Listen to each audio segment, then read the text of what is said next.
Boys के लिए बात कर रहा हूं, गर्ल्स के लिए बात नहीं कर रहा अभी। लगता है कि इजैक्यूलेशन में कोई लॉस नहीं है, इसीलिए हम बोलते हैं कि स्पर्म का लॉस कम से कम करना चाहिए, जिसकी वजह से आफ्टर मैरिटल लाइफ बहुत सारी प्रॉब्लम्स आते हैं लोगों को। ठीक है, इसलिए मैं कहता हूं थोड़ा सा कंसेप्ट समझो।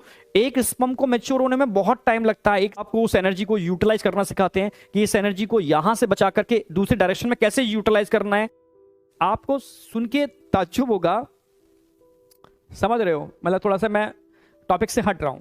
ठीक है, बॉयज के लिए बात कर रहा हूं, गर्ल्स के लिए बात नहीं कर रहा अभी। ठीक है, टॉपिक से हट के बात कर रहा हूं कि एक स्पर्म को कंप्लीट मैच्योर होने में 65 से 75 डेज लगते हैं, कंप्लीट मैच्योर होने में। ठीक है, तभी तो उस जमाने में बच्चों को 6 क्लास से ही गुरुकुल भेजा जाता था, जहां गर्ल्स नहीं होते थे, जहां एक मतलब मैं बहुत तरीके बता रहा हूं, बहुत सही साइंटिफिक, कि उस समय की साइंस कितनी डेवलप थी। बच्चों के सारे सर के बाल उड़ा दिए जाते थे, यानी फैशन का कोई चक्कर नहीं है। चोटी होती थी, फैशन कुछ नहीं रखना है आपको। ठीक है, सिर्फ धोती और वो पहनना है, चोटी रखनी है, कोई बाल नहीं है, कोई फैशन नहीं है, कोई डिस्ट्रिक्शन नहीं है लाइफ में, नो डिस्ट्रिक्शन। ठीक है, गुरुकुल के अंदर आपको मेहनत करनी है, चाहे आप राजा के बेटे हो, चाहे आप ठीक है बहुत लोअर किसी प्रजा के बेटे हो, सबको बराबर का दर्जा मिलना है, सबको मेहनत करनी है। ठीक है, और सबको प्रॉपर तरीके से वहां के रूल्स एंड रेगुलेशन फॉलो करने हैं, जिससे वाकई में उनका मानसिक स्तर बहुत डेवलप हो जाता था। वो ये चीजें जानते ही नहीं थे कि भाई no doubt 6th 7th 8th में उनको ये एजुकेशन नहीं दी जाती थी। जब वो 12th स्टैंडर्ड में पहुंच जाते थे, अंतिम चरण होता था उनका गुरुकुल का, तब उनको कहीं ना कहीं सेक्स से रिलेटेड एजुकेशन दी जाती थी। समझ रहे हो, तब बताया जाता था सेक्स ओनली और ओनली एक न्यू जनरेशन या न्यू, समझ रहे हो ना, ऑफ स्प्रिंग या आगे की जनरेशन को क्रिएट करने के लिए होने वाली एक मैकेनिज्म है।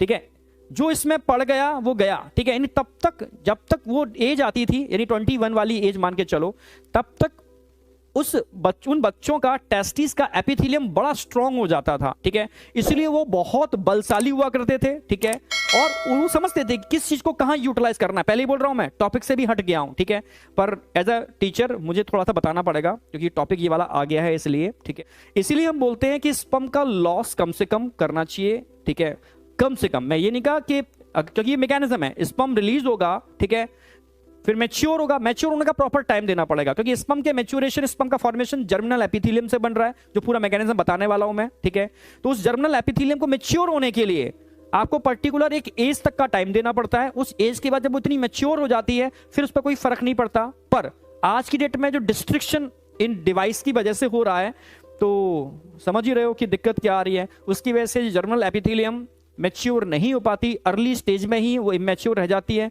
जिसकी वजह से आफ्टर मैरिटल लाइफ बहुत सारी प्रॉब्लम्स आते हैं लोगों को। ठीक है, तो इसलिए मैं कहता हूं थोड़ा सा कंसेप्ट समझो।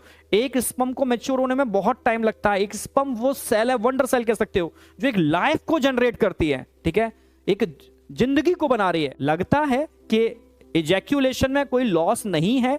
ठीक है, मैं ये नहीं कह रहा इजैक्यूलेशन की मैकेनिज्म नहीं होनी चाहिए। ठीक है, इजैक्यूलेशन ठीक है, क्योंकि वो एक नेचुरल मैकेनिज्म, नहीं करेंगे नहीं इजैक्यूलेशन होगा तो कहीं ना कहीं उसका फॉर्मेशन स्टॉप होगा, जो मैं आज नेगेटिव फीडबैक बताने वाला हूं। पर ठीक है, आप समझ रहे हो ना, उसका ड्यूरेशन कम से कम 1 मंथ या 2 मंथ, तो मैच्योरेशन के अंदर टाइम काफी लगता है।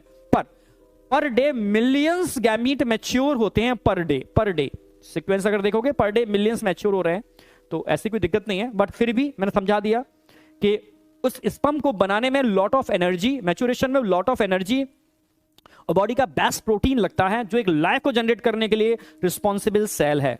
समझ रहे हो ना मेरी बात?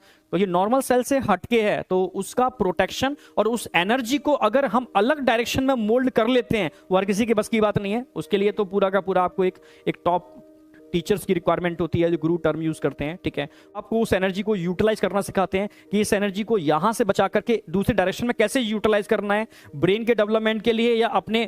तभी तो कहते हैं जो लोग जुनूनी होते हैं, पागलपन जिनके अंदर होता है, वो इतना पागलपन होता है कि क्योंकि उनको अपने टारगेट के अलावा कुछ और दिमाग में आता ही नहीं है। उनके लाइफ में डिस्ट्रिक्शन टर्म ही नहीं होता, डिप्रेशन वो जानते ही नहीं है, ओनली टारगेट, जुनून पागलपन की तरह टारगेट पर लगे होते हैं। और जो लोग जुनून और पागलपन की तरह टारगेट पर लगे होते हैं, तो उनका बॉडी का सारा एनर्जी एक ही जगह फोकस्ड होता है। और जब एनर्जी एक ही जगह फोकस्ड होता है, तो आग लगती ही लगती है। यानी जो लाइफ जीवन देती है, वो आग भी लगा सकती है किसी भी डायरेक्शन के अंदर। अगर आपने एक साथ एक जगह फोकस कर दिया उसको।